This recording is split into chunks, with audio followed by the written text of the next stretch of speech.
about 8 years ago, a little over that now, um, we moved into a home that we bought with my parents.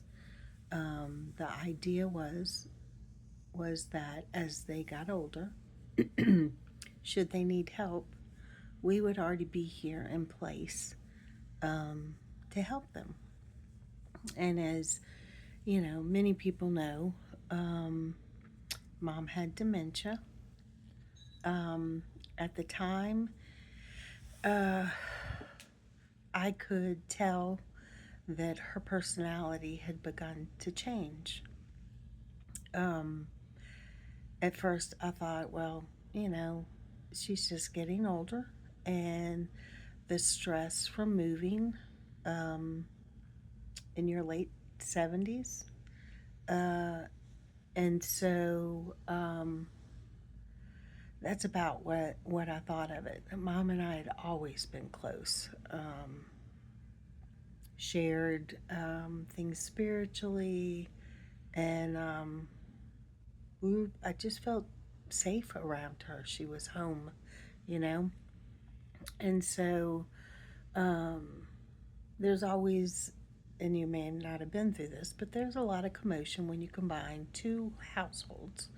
Um, all the possessions, um, the way people do things differently, what they value compared to what you value. And so there were those little adjustments. And then along the way, um, someone who in my adult life,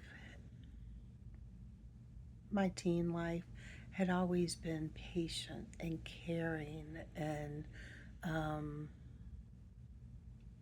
putting others before herself. Um, that started to shift a little bit. I noticed in her temperament that that you know she would be a little more impatient with me, or what I was doing wasn't right or not good enough. Um, and maybe even little trust issues as I began to take over some more of the responsibility. I will tell you, as a highly sensitive person, someone who feels what is in the air when people aren't speaking, who notices attitude changes, facial expressions, body language, um, I could tell that um, fear and distrust, something that is often associated with older people, but became more pronounced as her um, she began to lose control of her her memory, her ability to do things. And as a very sensitive person, um, I think, experiencing that from somebody that you haven't been close to would probably be a little bit different than your mom, you know? And so I didn't realize it at the time, but I began to protect myself emotionally. The only way that I knew how to do that was to start shutting down um, areas of my emotions and my being that were I felt were under attack. No, she couldn't help what she was doing, and I totally understand that. I didn't realize how much I had started protecting myself until I began to notice a difference in my relationship with God. Um, the desire for quiet, drawn away space with God began to diminish, and I fought against that, like where responsibility like I'm supposed to be spending time with God. I need to be reading the word, journaling, which has been huge in my life. Conversations with God and what He's teaching me and stuff like that. And eventually, in the last particular year, that really came to a halt. It wasn't that I stopped praying or believing in God, but intimacy dropped way off. And so, um, then things got really bad with mom. There was so much chaos in our home. Honestly, Dad and I were holding on for dear life the last, I would say, 3 months that mom was alive. Um, Total personality change.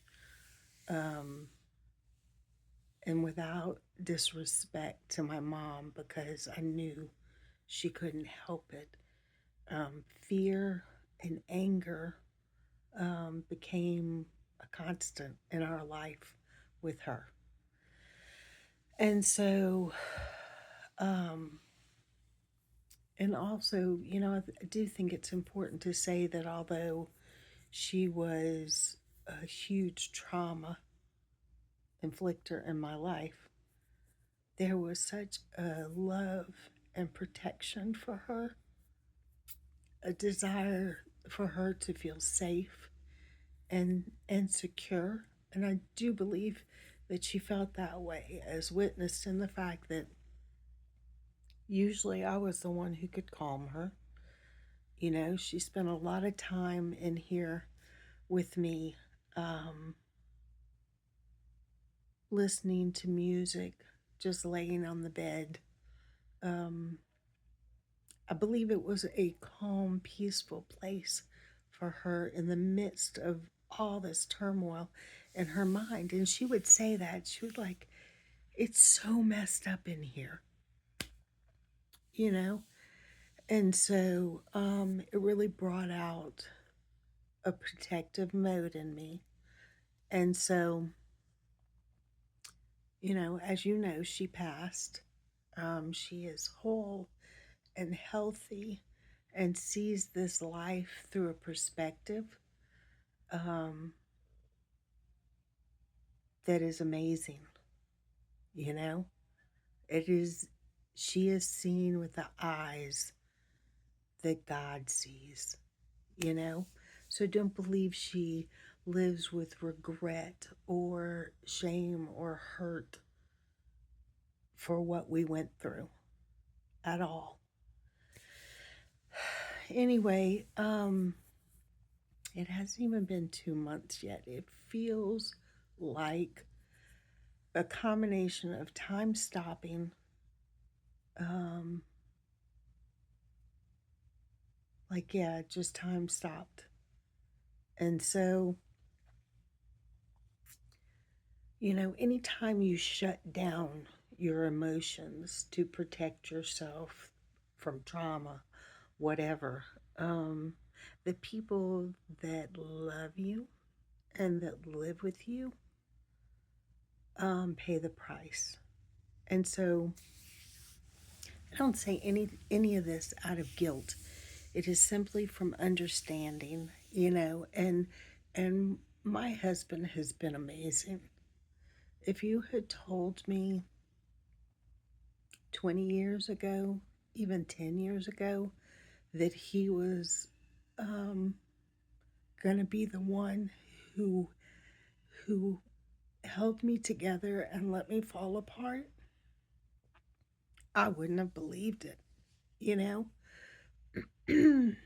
He's really been a rock. And so, anyway, I just have not had anything to give to him. I love him. I'm so glad he's in my life, but emotionally, I have just been not available. Um, and he understands that. Um, in the most godly way. Like, I really feel sorry for him. Um, but as a husband,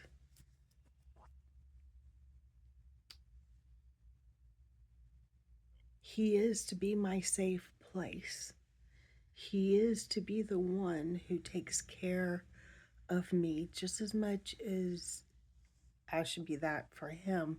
But there should be an ability to lean in and lean on um, the one who is given responsibility, you know? And so, and I know there's all kinds of opinions on that, but anyway, and I have told him that I'm sorry and that I love him dearly. Wouldn't want anybody else here. But just to be patient and hold on because eventually I will make it through this. Um, and he will have his emotional con- connection back with me.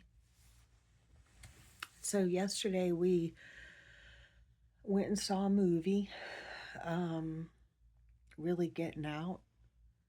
Anything takes so much energy right now.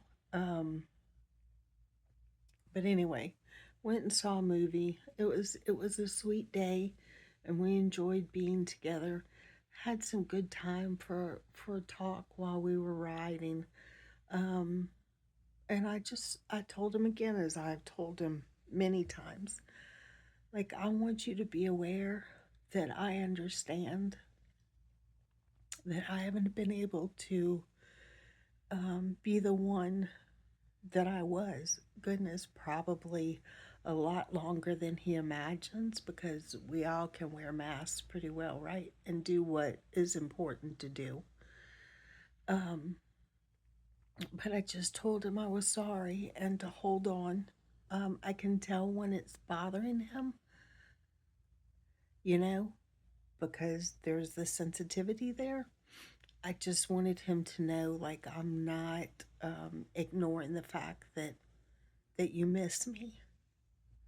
And so he said, I'm sorry that I've been really impatient the last couple of days.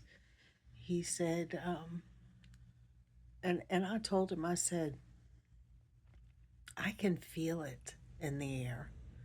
I can feel it in your body. I know. But if you don't tell me what's going on, then it's just very easy for my mind to assume I've done something wrong. I'm to blame because I can feel you withdrawing. And so he said, I want you to know that this morning God had a little talk with me. And he reminded me, excuse me as I'm getting emotional, but he reminded me that this season was not about me, and that I've been selfish. Hearing something from my husband like that is like nothing I could have imagined even 10 years ago. Definitely not 30. And so I said, I understand and it's okay. And everything in me wants to be there for you emotionally. And I'm just having a really hard time just being able to reconnect. Um, there's just so much going on in here. And so, anyway, this morning he came in and woke me up. I've been having problems sleeping off and on. Um, and he came in and he woke me up, and he just said, we need to go take my car in a little bit. I just want you to have time to get up. Um, and I was like, okay. And he said, do you mind if I stay here and just hold you for a little bit? I want to be with you, you know? And I won't go into all the details, but it's so easy, not only as women, but in the society that we live in, to automatically assume that if somebody's giving something to us, they're not giving it freely. It's because they want something back. And my first response was, I wanted to say, can you just go away and let me get up? Um, Instead, I was like, sure, you know? And so um, we just laid there and he was just holding me and he said, you know, I just need you to understand that I just enjoy being with you.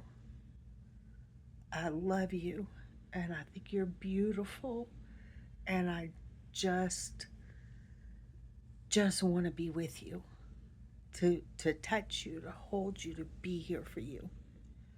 Um and I said, "Okay, I love you too." And so he left to go take his truck to the shop, and then a little while later I left to go pick him up, and on the way um it was like God said, I feel that way too. I love you. I love being with you. I love talking to you. I love holding you. I think you're my beautiful creation.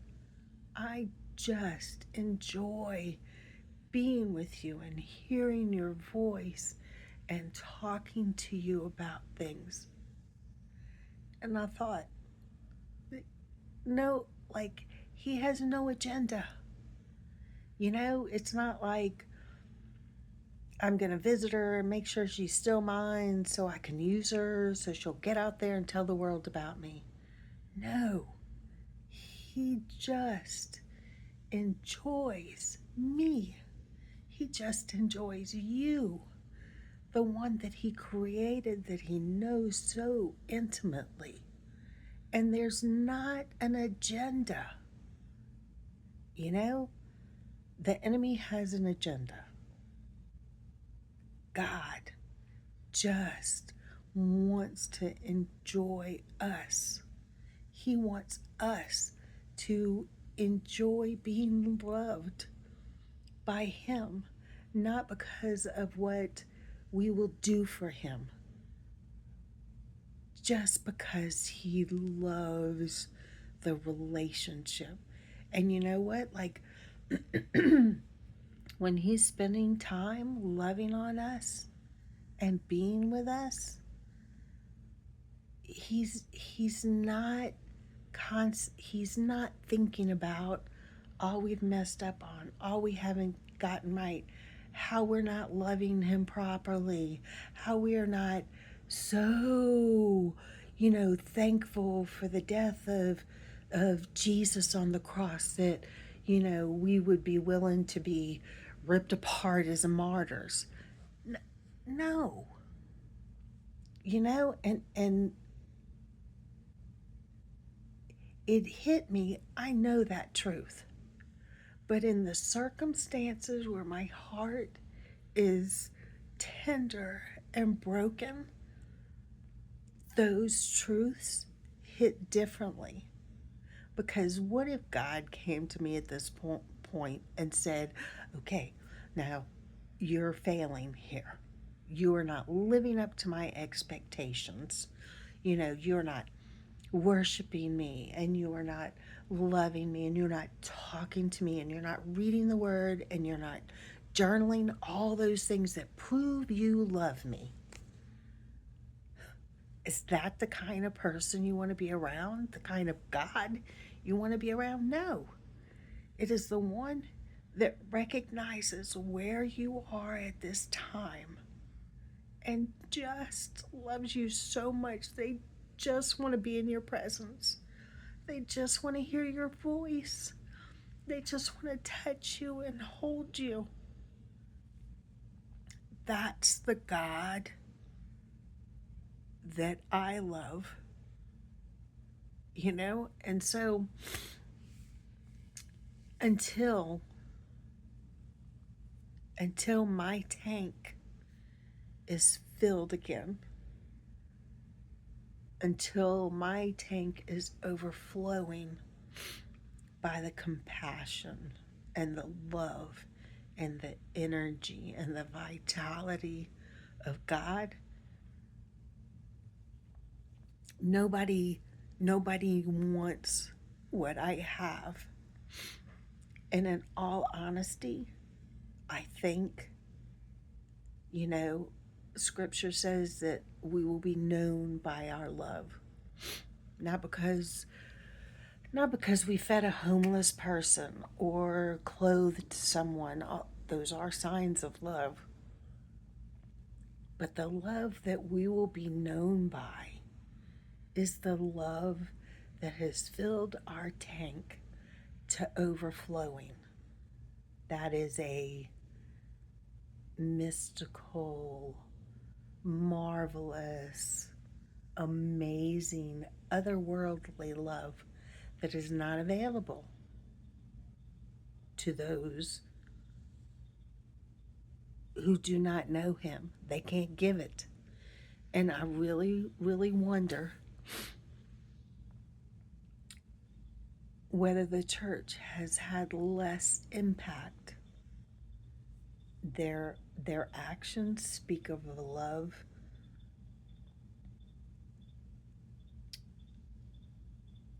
that more than likely they've never experienced.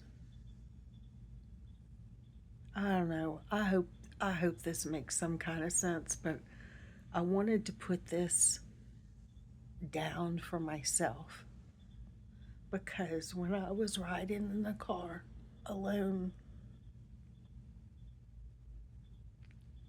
and God used my husband's actions to mirror how he feels toward me, it just hit me like a ton of bricks. Like I can handle that right now. Like I I am willing to once again open up and expose my emotions, remove the protectors from my heart and my mind so that once again I can experience the love that I've known for a long time and really have missed so much in this last year. Nobody wants to live a life of numbness. It takes away joy. It takes away peace. It takes away hope. You know? And those good things, like scripture says, all good things come from heaven above. As a believer,